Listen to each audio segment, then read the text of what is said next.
আজকে আমি তোমাদের সাথে শেয়ার করব আমি শ্বশুরবাড়িতে সারাদিন কি করি। সকালবেলা ঘুম থেকে উঠে টুকটাক কিছু কাজকর্ম করে স্নান করে পুজো দিয়ে দিলাম। তারপরে দুপুরবেলা আমার খাবার বানালাম। যেহেতু আমি একা খাবো তাই ভাত খেতে আর ইচ্ছা করছিল না, তাই জন্য এই ডিম সুজির একটা টিক্কা বানিয়ে নিলাম। এরপর রাতে খাবারের জন্য আমি মাছের তরকারিটা করে রেখেছিলাম, যাতে রাতে গরম গরম ভাত করলে হয়ে যায় আর রান্নার ঝামেলা না থাকে।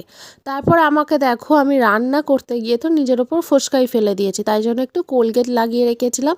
তারপর সন্ধ্যাবেলার দিকে একটু বেরোলাম, অবির কাজ ছুটি হবে, একটা জায়গায় যাব, আর ওর জন্য আমাকে সোয়েটার বয়ে বয়ে নিয়ে যেতে হচ্ছে, মানে এত ভুলো মন। যাই হোক, আমরা একটু গেছিলাম গেটিস্টানে, আমি ল্যাপটপ নেব বলে। তবে আজকে আমি নিইনি, একটু কথাবার্তা বলতে গেছিলাম, যেদিন নেব অবশ্যই শেয়ার করব। আর এদিকে বাড়ি ফেরার পথে আমরা একটু চিংড়ি মাছ নিলাম, কারণ রাত্রিবেলা একটু পুঁই বিটুলি দিয়ে চিংড়ি মাছ খেতে ইচ্ছা করছে।